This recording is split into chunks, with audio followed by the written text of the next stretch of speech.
So hello everyone. JCC Gurukul के सभी member वासियों की तरफ से आप सभी को जोहार अभिनंदन व्यक्त करते हैं। इस प्रकार जैसा कि आप यहाँ पे देख पा रहे होंगे, समान विज्ञान साइंस जो कि जेसीसी सीजल को टारगेट करते हुए स्पेशल आप लोगों के लिए यहाँ पे देख सकते हैं 2000 से प्लस वस्तुनिष्ठ प्रश्न आप लोगों को इस प्रॉपर पीडीएफ में देखने को मिलेंगे, जो कि 230 पेज की यहाँ पे चाहे जो भी विज्ञान के अंतर्गत फिजिक्स सेक्शन हो, केमिस्ट्री सेक्शन हो या फिर बायोलॉजी सेक्शन हो, ये सारे आप लोग को एनसीईआरटी बेस्ड जिस प्रकार आप लोग के एनसीईआरटी बेस्ड क्वेश्चन पूछे जाते हैं, चाहे वो थ्योरिटिकल की बात करते हैं चाहे वो न्यूमेरिकल की बात करते हैं, हर एक प्रश्नों को यहाँ पे आप प्रश्नों का लेवल देखिएगा रिलेवेंट अकॉर्डिंग टू आप लोग के जेसीसी सीजल। और अब की बार एसयू पार को टारगेट करते हुए इसी प्रकार आप लोगों के और भी सब्जेक्ट के प्रॉपर आप लोग के इस प्रकार से क्लासेस प्रोवाइड किए जाएंगे। तो चलिए हम लोग सबसे पहले इस सेशन को हम लोग प्रारंभ करते हैं। और प्रश्नों का लेवल आप देख सकते हैं कि किस प्रकार से प्रश्न, और हम लोग टारगेट रहेगा सिर्फ एक प्रश्न को करने का नहीं, उस प्रश्न के साथ साथ जितने भी हम लोग को रिलेट कर सकते हैं सारी चीज़ों को, सारे ऑप्शन को हम लोग वहाँ पे वेरीफाई करते हुए चलेंगे। हमारा टारगेट रहेगा एग्ज़ाम से पहले ये प्रॉपर जो भी 2000 प्रश्न आप लोग को इस पीडीएफ के तहत देखने को मिलेंगे, हम लोग पूरी तरह से कोशिश करेंगे कि ये एग्ज़ाम से पहले 2000 प्रश्नों को करने का। सबसे पहले आज की ये पहली प्रैक्टिस सेट की क्लास रहने वाली है, और ये खतियानी सीरीज आप लोग का जब तक आप लोग का टिल द एग्जामिनेशन नहीं हो जाता है, ये आप लोग का एग्जामिनेशन तक ये खतियानी सीरीज आप लोग के चलते रहेंगे। इसी प्रकार अदर सब्जेक्ट के भी खतियानी सीरीज, यदि आप खतियानी सीरीज को प्रॉपर वे में आप कंप्लीट डेडिकेटेड वे में सभी क्लासेस को अटेंड करते हैं तो आप लोग निश्चिंत रहिए, आप लोगों के स्कोर बहुत ही अच्छे होने वाले हैं इस जेसीसी सीजल के एग्जामिनेशन में। आप जब प्रैक्टिस सेट में प्रश्न देखिएगा तो वो आप अपने अकॉर्डिंग वो चीज़ आप देख सकते हैं कि वाकई में यहाँ पे जो एग्ज़ाम क्वेश्चन है वो एग्ज़ाम रिलेवेंट क्वेश्चन है। तो चलिए सेशन को हम लोग फाइनली प्रारंभ करते हैं। आज ये पहली प्रैक्टिस सेट है जिस कारण से हम लोग प्रश्नों की संख्या 20 रहेगी आज इस सेशन में। धीरे धीरे हम लोग आगे की क्लासेस में प्रश्नों की संख्या को हम लोग बढ़ाते हुए चलेंगे, ताकि एग्जामिनेशन से पहले इस प्रॉपर पीडीएफ को हम लोग बहुत ही बेहतरीन तरीके से इसी प्रकार से हम लोग कंप्लीट कर सकें। सबसे पहला प्रश्न यदि हम लोग बात करते हैं जो कि आपके स्क्रीन पर, प्रकाश की गति अधिकतम होती है, velocity of light is maximum in. प्रकाश की गति अधिकतम किस में होती है? हीरा में, पानी में, शून्यक में या फिर हाइड्रोजन में। तो इसकी यदि हम लोग बात करते हैं प्रकाश की गति अधिकतम किस में होती है? वैक्यूम में, कहने का तात्पर्य है निर्वात में। अगले प्रश्न की ओर बढ़ते हैं, और हाँ जिस प्रश्न में लगता है कि इसका आप लोग का सभी ऑप्शन को यहाँ पे रिलेवेंट करके आप लोग के जो भी फैक्ट हो वो सारी चीज़ें बताई जाए, उस प्रश्नों को लेकर के हम लोग, जैसे कि ये दूसरा प्रश्न में आप देख पा रहे होंगे, यहाँ से हम लोग और भी चीज़ें को रिलेवेंट करके हम लोग याद कर सकते हैं। सबसे पहला प्रश्न देखिए कि कवक के अध्ययन को किस रूप में भी जाना जाता है? कवक के अध्ययन को किस रूप में जाना जाता है? तो कवक के अध्ययन को माइकोलॉजी के नाम से जाना जाता है। किस नाम से? माइकोलॉजी। यहाँ पे अदर ऑप्शन की बात करते हैं, साइटोलॉजी, तो कोशिका अध्ययन को साइटोलॉजी के नाम से जाना जाता है। कोशिका अध्ययन को साइटोलॉजी। न्यूरोलॉजी की यदि हम लोग बात करते हैं तो तंत्रिका तंत्र, न्यूरॉन के अध्ययन को, तंत्रिका तंत्र के अध्ययन को न्यूरोलॉजी के नाम से जाना जाता है। यहीं पे थोड़ा कन्फ्यूजन होने वाला हो जाता है। एक हम लोग बात करते हैं हिस्टोलॉजी, साइटोलॉजी जो कि कोशिका अध्ययन, चलिए ठीक है। एक आ जाता है हम लोग का हिस्टोलॉजी। क्या जी? हिस्टोलॉजी। ये हिस्टोलॉजी किसका अध्ययन कहलाता है? तो ऊतकों का अध्ययन हिस्टोलॉजी। क्या जी? ऊतकों का जो अध्ययन होता है वो हिस्टोलॉजी होता है। यहीं पे ठीक इसी प्रकार एक हो जाता है हिमेटोलॉजी। क्या जी? हिमेटोलॉजी। एक हो जाता है हिमेटोलॉजी। हिमेटोलॉजी जो कि रुधिर का अध्ययन, रक्त का अध्ययन, ब्लड का अध्ययन क्या कहलाता है? हिमेटोलॉजी। और हिस्टोलॉजी जो कि ऊतकों का अध्ययन कहलाता है। यहाँ हम लोग देखें कवकों का अध्ययन जो कि माइकोलॉजी। एक उसी प्रकार आप लोग का पूछा जाता है शैवालों का अध्ययन, तो शैवालों का अध्ययन क्या कहलाता है? फाइकोलॉजी। और कवक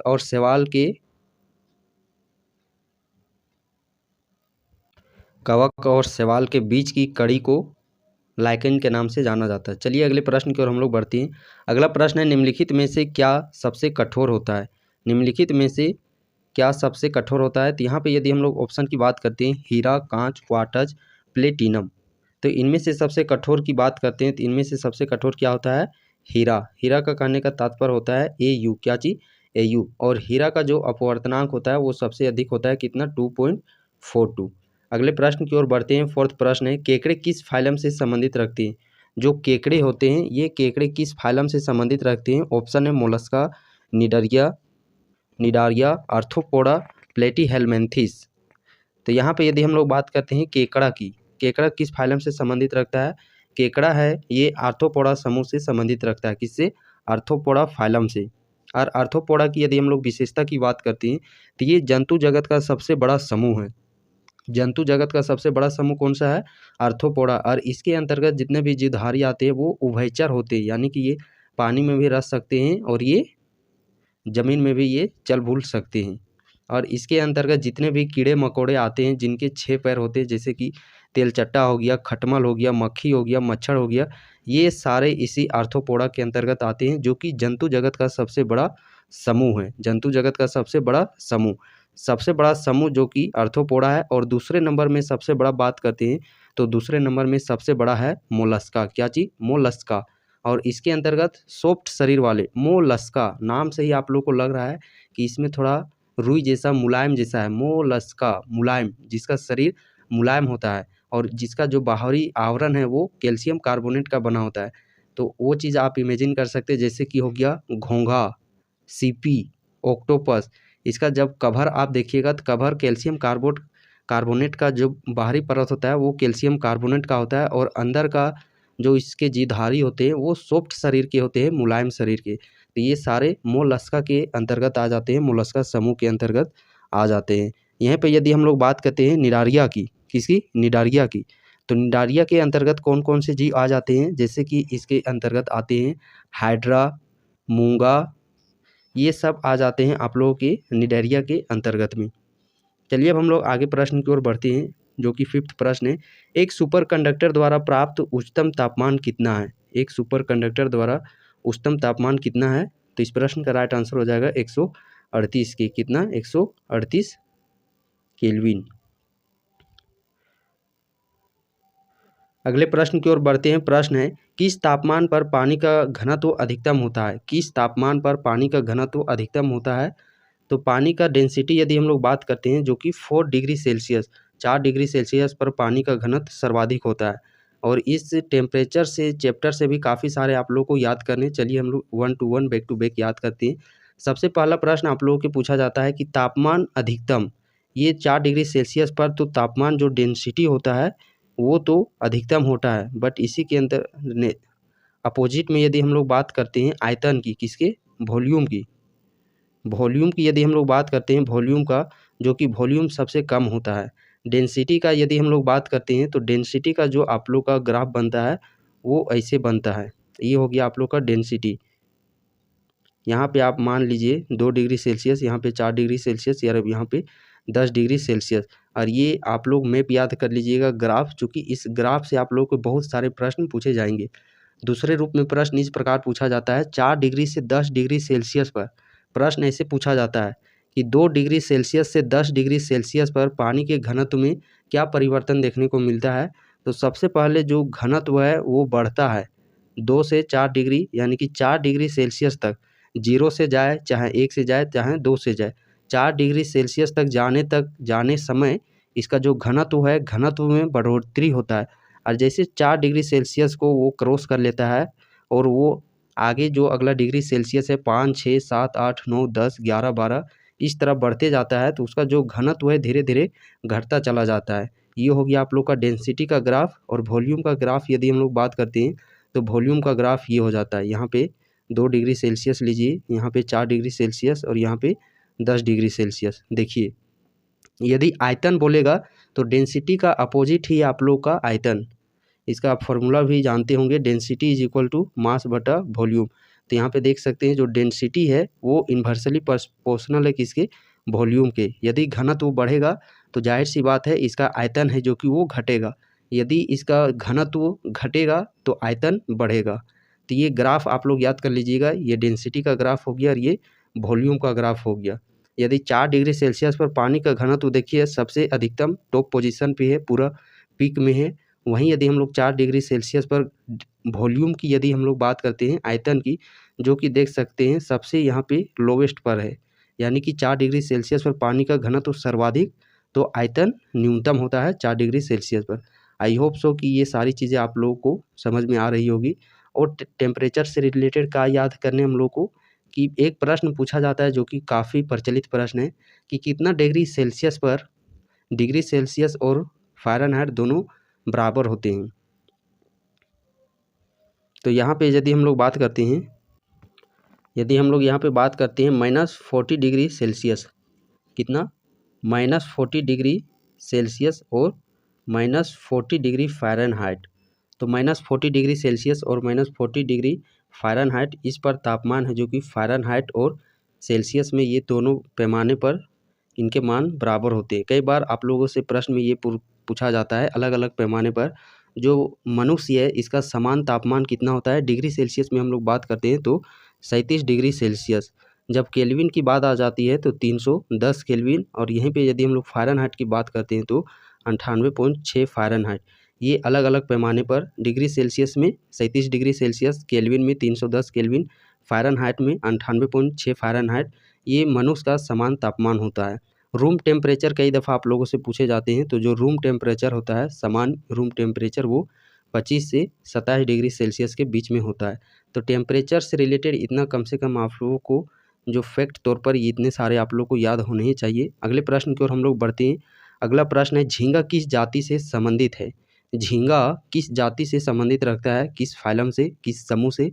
तो झींगा की भी यदि हम लोग बात करते हैं, झींगा भी ये आप लोग का आर्थ्रोपोडा से ही संबंधित रखता है, जो कि अभी हम लोग पढ़े केकड़ा हो गया, तेलचट्टा हो गया, खटमल हो गया, मक्खी हो गया, झींगा हो गया। यानी कि जितने भी तमाम प्रकार के कीड़े मकोड़े आते हैं ये सभी आप लोगों के आर्थ्रोपोडा के ही अंतर्गत आते हैं। आर्थ्रोपोडा जो कि जंतु जगत का सबसे बड़ा समूह है, कौन सा, आर्थ्रोपोडा। और दूसरा सबसे बड़ा समूह यदि आर्थ्रोपोडा ऑप्शन में नहीं रहता है, मोलस्का रहता है, तो उस केस में हम लोग मोलस्का को टिक करना है। अगले प्रश्न की ओर हम लोग बढ़ते हैं। अगला प्रश्न है यदि कोशिका का व्यास दोगुना है तो इसमें पानी की ऊंचाई कितनी होगी। कोशिका कहने का तात्पर्य है यहाँ पे सेल वाला कोशिका नहीं समझिएगा, आप लोग समझना है यहाँ पे हम लोग को कैपिलरिटी ट्यूब। केशिकत्व का आप नाम से परिचित होंगे। जो लालटेन होता है तो लालटेन में जो तेल ऊपर की ओर चढ़ता है तो वो किसके कारण, वो कैपिलरिटी यानी कि केशिकत्व प्रक्रिया के कारण ही जो तेल है वो लालटेन बत्ती में ऊपर चढ़ता है। जो पेड़ों के शाखाएँ होती है वहाँ से खनिज लवण जो जल ऊपर चढ़ता है वो भी कहीं न कहीं केशिकत्व के कारण ही वो चढ़ता है। तो यहाँ पे वही बताया गया है कि यदि हम लोग कोशिका के व्यास, यदि पहले इसकी चौड़ाई ऐसे है मान लिया जाए, ये बत्ती की चौड़ाई इतना है, जब बत्ती की चौड़ाई डायमीटर इसे हम लोग दोगुना कर देते हैं तो जो पानी की ऊंचाई कितनी ऊंचाई तक पहुँचेगी। यदि दोगुना कर दिया जाता है, इसके व्यास को दोगुना कर दिया जाता है तो क्या चीज़ हो जाएगा, जो ऊंचाई है देखिए केशिकत्व का यहाँ पे रूल आप लोग समझ लीजिए। ये जितना पतला होगा, जितना लंबा होगा, उतनी ऊंचाई तक इसका जो भी है पानी वो चढ़ेगा। जब हम लोग इसका डायमीटर ऐसे कर देते हैं तो कहीं न कहीं इसका जो पतलापन है, चौड़ाई वो बढ़ जाता है। जैसे पहले पानी यहाँ पे टॉप पोजीशन पर चढ़ता था, यहाँ पे इतना दूर तक चढ़ता था पानी, बट इसके डायमीटर को यदि हम लोग चौड़ा कर देते हैं तो पानी उसके आधे गुने पर तक ही चढ़ेगा, यानी कि पानी उसके आधे हिस्से तक ही चढ़ेगा। ऑप्शन नंबर 20 प्रश्न का राइट आंसर हो जाता है। अगले प्रश्न की ओर बढ़ते हैं। हिस्टीरिया रोग किसमें वर्गीत है। हिस्टीरिया रोग किससे संबंधित रखता है, तो ये युवा महिलाएं से हिस्टीरिया रोग संबंधित रखता है। अगला प्रश्न है मलेरिया द्वारा कौन सा अंग प्रभावित होता है। जो मलेरिया रोग है, इस मलेरिया रोग के तहत कौन सा अंग हम लोग का प्रभावित होता है। प्रभावित अंग से रिलेटेड भी काफ़ी सारे प्रश्न पूछे जाते हैं और सभी को यहाँ पे आप लोग को ट्रिकी बेस बताया जाएगा कि इस बीमारी से ये प्रभावित अंग होते हैं। सबसे पहले हम लोग मलेरिया की यहाँ पे बात करते हैं तो मलेरिया में जो प्रभावित अंग होता है वो स्प्लीन होता है, तिल्ली। इसके अलावा चलिए अब हम लोग 4-5 ट्रिक है जिससे हम लोग के काफ़ी सारे जो भी मेन आप लोग के हाईलाइट प्रश्न प्रभावित अंग से रिलेटेड पूछे जाते हैं वो सारे के सारे आप लोग के यहाँ पे कवर अप हो जाएंगे। तो चलिए हम लोग उस सभी को देख लेते हैं। सबसे पहले यहाँ पे यदि हम लोग बात करते हैं, यहाँ चलिए हम लोग वाइट में देखते हैं। सबसे पहला जो ट्रिक है वो ट्रिक आप लोग को याद कर लेना है, क्या चीज़, पेटा आहे। इसे आप लोग जो भी नोट्स कॉपी आप लोग बनाए होंगे साइंस का, वहाँ पे जो बीमारी चैप्टर है उस बीमारी चैप्टर में आप ये ट्रिक लिख लीजिएगा। पहला आप लोग का है पेटा आहे। किससे किससे क्या लिंक करना है वो सारी चीज़ें यहाँ पे बताई जाएगी। पे, एक पे को टिक कर लीजिए। एक टा आप लोग का अलग बीमारी है, आ से और है से। यहाँ पे 4 चीज़ आप लोग को याद कर लेने। आ से क्या चीज़ याद कर लेना है? आ से याद कर लेना है आँत। जो प्रभावित अंग है वो आँत है। पेटा आहे, ट्रिक क्या है? पेटा आहे, पेटा आहे। पे से क्या हो जाएगा? तो पे से हो जाएगा आप लोग का पेचिस। पे से क्या चीज़ हो जाएगा? पेचिस। पेचिस मीन्स कहने का डायरिया। पेचिस मीन्स कहने का तात्पर्य है डायरिया रोग। तो पेचिस रोग में क्या चीज़ प्रभावित होता है? आँत प्रभावित होता है। टा से क्या चीज़ याद कर लेना है? टा से याद कर लेना है आप लोग को टाइफाइड। क्या चीज़? टाइफाइड। टा से याद कर लेना है टाइफाइड। आ से तो आँत हो गया प्रभावित, और है से आप लोग को याद कर लेना है हैजा। क्या चीज़? हैजा। पेटा आहे, पेटा आहे, पेचिस, टाइफाइड और हैजा, इन तीनों रोग से आँत का प्रभावित होता है। ये पहला ट्रिक आप लोग याद कर लीजिएगा। दूसरा ट्रिक की यदि हम लोग बात करते हैं, दूसरा ट्रिक है दन्यू फेफ तपे। क्या चीज़? दन्यू फेफ तपे, दन्यू फेफ तपे। यहाँ पे भी हम लोग चलिए अंडरलाइन कर लेते हैं जो चीज़ याद। इस ट्रिक से भी आप लोगों को यहाँ पे 3 बीमारियों का नाम याद होगा।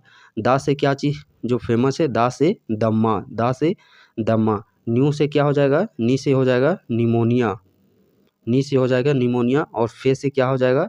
फे से यानी कि आप लोग का जो प्रभावित अंग होगा वो फेफड़ा प्रभावित अंग होगा। और तपे, तपे से क्या याद कर लेना है? तपे से याद कर लेना है आप लोग को तपेदिक। क्या चीज़? तपेदिक। तो दूसरा ट्रिक हो गया दन्यू फेफ तपे, दन्यू फेफ तपे, दम्मा, निमोनिया, तपेदिक। इन सभी बीमारियों से कौन सा अंग प्रभावित होता है? फेफड़ा प्रभावित होता है। तीसरा ट्रिक आप लोग याद रख लीजिएगा। तीसरा ट्रिक में हम लोग को पढ़ना है क्या चीज़? तीसरा ट्रिक में हम लोग, तीसरा ट्रिक हो गया टीरे तंत्री। क्या चीज़? टीरे तंत्री। इसे इस प्रकार लिख लीजिए, टीरे तंत्री। ये चीज़ भले आप लोग को अभी पता लग रहा होगा कि ये क्या बता रहे हैं, नहीं बता रहे। जब प्रश्न के रूप में आप लोग देखिएगा और उस प्रश्न में आप लोग का ये ट्रिक मदद कर देता है आप लोग के प्रश्न सही करने में, तो आप फिर इस वीडियो को ज़रूर आप लोग याद कर लीजिएगा, यकीन मानिए। यहाँ पे इस 2 ही हो जाते हैं तंत्री। टी रे तंत्री। टी से क्या चीज़ कौन सा बीमारी हो जाएगा? टी से हो जाएगा टेटनस। क्या चीज़? टी से हो जाएगा बीमारी का नाम टेटनस। रे से बीमारी का नाम हो जाएगा रेबीज। और ये टिटनस और रेबीज है, इससे कौन सा अंग प्रभावित होता है? तो इससे प्रभावित होने वाला जो अंग है वो तंत्रिका तंत्र प्रभावित होता है। कौन सा अंग? तंत्रिका तंत्र। ये तीसरा ट्रिक हो गया। चौथा ट्रिक हो गया आप लोग के समझ में, वो हो गया काली खांसी होने पर डीप सांस लेनी चाहिए। काली खांसी होने पर डीप सांस लेनी चाहिए।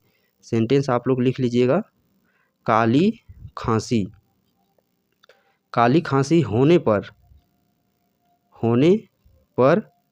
डीप सांस लेनी चाहिए, डीप सांस लेनी चाहिए। काली खांसी होने पर डीप सांस लेनी चाहिए। यहाँ पे देखिए काली खांसी एक बीमारी का नाम हो गया, डीप से डिप्थीरिया बीमारी का नाम हो गया। और सांस, सांस मीन्स कहने का तात्पर्य है जो श्वसन नली है, गला है, श्वसन नली है, ये प्रभावित हो जाता है काली खांसी। और डीप से क्या हो जाता है? डिप्थीरिया। डीप से आप लोग याद रखिएगा डिप्थीरिया रोग। काली खांसी एक रोग हो गया और एक डिप्थीरिया रोग। काली खांसी होने पर सांस कैसा लेना चाहिए? डीप सांस लेना चाहिए, गहरा सांस लेना चाहिए। तो डिप्थीरिया, काली खांसी, इन दोनों से श्वसन नली प्रभावित होता है। तो इतने सारे बीमारी जो कि रिलेटेड हो गए प्रभावित अंग। और यकीन मानिए इससे बाहर जब भी पूछेगा प्रश्न में कि प्रभावित अंग क्या होता है, तो इससे बाहर तो मुझे नहीं लगता कि इससे बाहर आप लोगों के प्रश्न एक भी जा सकते हैं। तो जो भी ट्रिक 4-5 बताए गए, इन ट्रिक को आप लोग बार बार याद कीजिएगा, इससे बाहर तो एक भी नहीं जाएगा। अगला प्रश्न है, जब एक जहाज नदी से समुद्र में प्रवेश करता है तो क्या होता है? जब एक जहाज नदी से समुद्र में जाता है तो क्या होता है? सबसे पहले आप परिघटना को समझने का प्रयास कीजिए। ये हो गया आप लोग का नदी और ये हो गया आप लोग का समुद्र।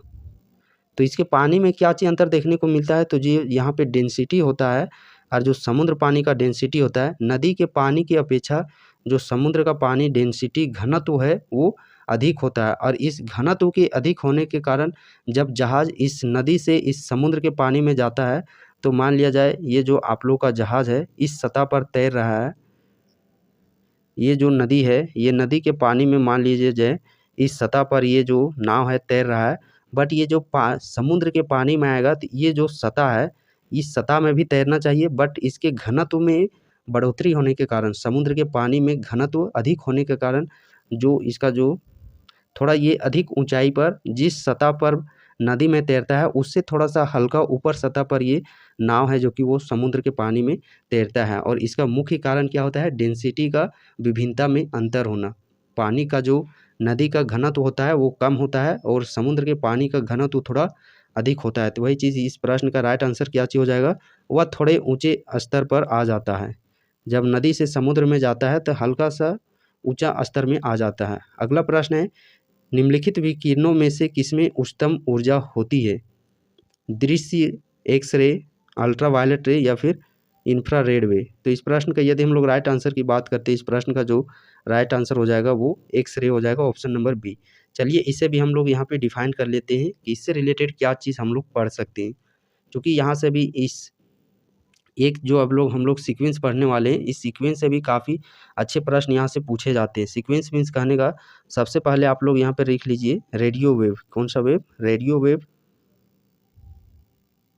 ये हो गया रेडियो वेव। दूसरे नंबर पे आपका आ जाता है माइक्रोवेव, दूसरे नंबर पे माइक्रोवेव, तीसरे नंबर पे इंफ्रारेड वेव, इंफ्रारेड वेव। अगला नंबर पे आ जाता है आप लोग का विजिबल लाइट, विजिबल लाइट के बाद आ जाता है यूवी रेज, यूवी रेज के बाद एक्स और एक्स के बाद फिर आप लोग का गामा रेज। यहाँ पे आप लोग ये चीज़ याद करने का प्रयास कीजिएगा कि इसे देखिए, जब हम लोग यहाँ पे नीचे से ऊपर की सीक्वेंस में जाते हैं, जब नीचे से ऊपर की सीक्वेंस में जाते हैं, इस चीज़ को याद रखिएगा, radio wave, microwave, infrared wave, visible light, UV rays, X rays, gamma rays. जब नीचे से ऊपर की तरफ हम लोग बातें करते हैं तो इसका जो वेवलेंथ होता है, वेवलेंथ मीन्स कहने का जो तरंग दैर्घ्य है, क्या चीज़? तरंग दैर्घ्य, उसमें बढ़ोतरी होती है। वेवलेंथ मीन्स कहने का तात्पर्य है तरंग दैर्घ्य में बढ़ोतरी होती है जब नीचे से ऊपर सीक्वेंस में जाते हैं तब। इसके जब यदि हम लोग अपोजिट करते हैं, जब ऊपर से नीचे की तरफ आते हैं तो किसमें बढ़ोतरी होता है? तो जो फ्रीक्वेंसी होता है, आवृत्ति होता है, एनर्जी, एनर्जी याद रखिए, फ्रीक्वेंसी याद रखिए, फ्रीक्वेंसी को ही बोला जाता है आवृत्ति। इसमें बढ़ोतरी होती है जब ऊपर से नीचे की तरफ जाते हैं। तो ऊपर से नीचे की तरफ देखिए एनर्जी से रिलेटेड क्वेश्चन पूछा गया है, तो सबसे नीचे सर्वाधिक फ्रीक्वेंसी, सर्वाधिक आवृत्ति, सर्वाधिक ऊर्जा किसका होता है? गामा का। बट गामा तो ऑप्शन में नहीं दिया गया है। जब गामा नहीं दिया गया है तो हम लोग किसको टिक आउट करेंगे? एक्स-रे को। तो इस सीक्वेंस को भी आप लोग याद करते हुए चलिएगा। अगला प्रश्न है, विटामिन बी5 को क्या कहा जाता है? विटामिन बी5 को क्या कहा जाता है? ऑप्शन है पेंटेथोनिक एसिड, फोलिक एसिड, रेसनल या फिर टोकोफेरोल। तो इस ट्रिक को भी आप लोग याद कर लीजिएगा। कॉम्प्लेक्स विटामिन की बात करते हैं तो बी विटामिन जो बी है ये कॉम्प्लेक्स विटामिन है। कॉम्प्लेक्स विटामिन क्यों कहा जाता है इसको? क्योंकि बी जो विटामिन बी है इसके बहुत ही प्रकार है, B1, बी2, B3, B5, B6, बी7, बी9, B12. और इसके नाम में, साइंटिफिक नाम में बहुत सारे हम लोग को यहाँ पे दिक्कत का सामना करना होता है। फाइनली बी5 का यदि हम लोग बात करते हैं तो बी5 को पेंटोथोनिक के नाम से जाना जाता है। चलिए इसे भी हम लोग देख लेते हैं यहाँ पे। इसका ट्रिक आप लोग को याद कर लेना है कैसे? थोड़ा न्यू पेंट पर बायो फंसा, थोड़ा न्यू पेंट पर बायो फंसा।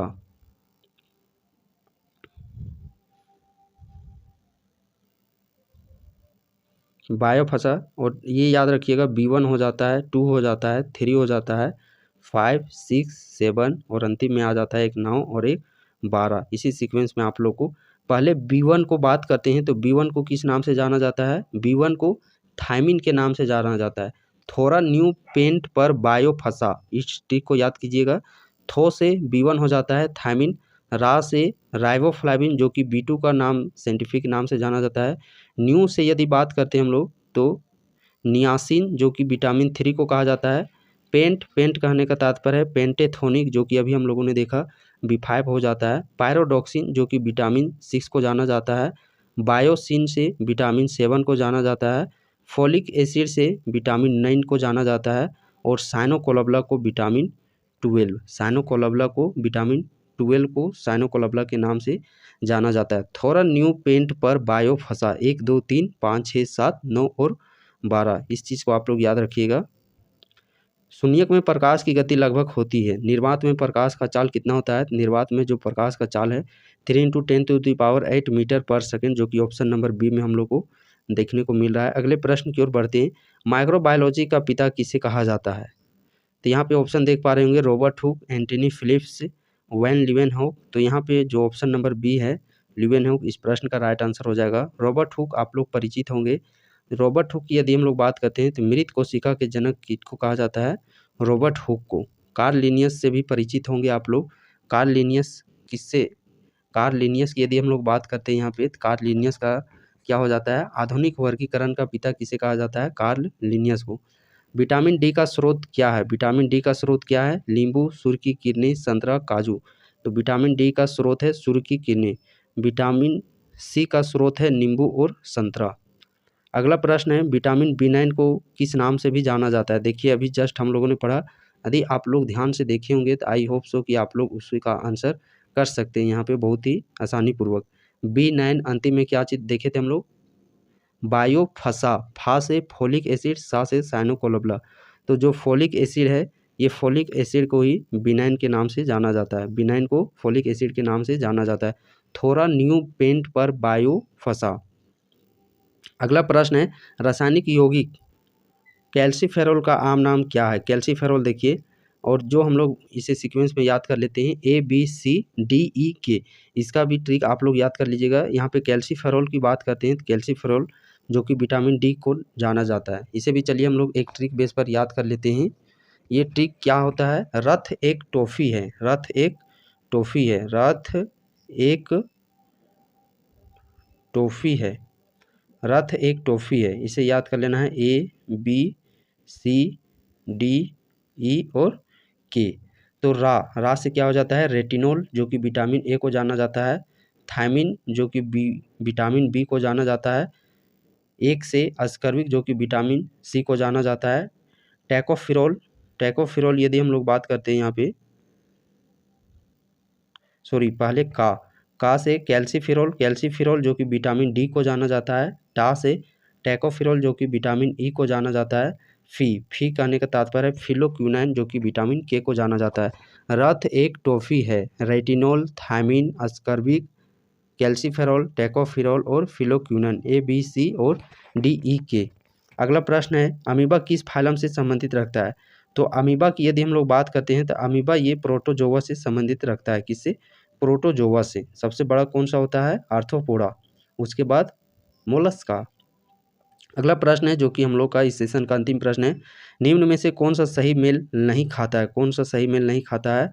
तो मैग्नीशियम पटाखे में होते हैं, ये तो बिल्कुल सही बात है। परमाणु बम यूरेनियम में, ये भी बिल्कुल सही बात है। परमाणु बम जो कि नाभिकीय विखंडन से होता है, किस नियम पर आधारित होता है? नाभिकीय विखंडन।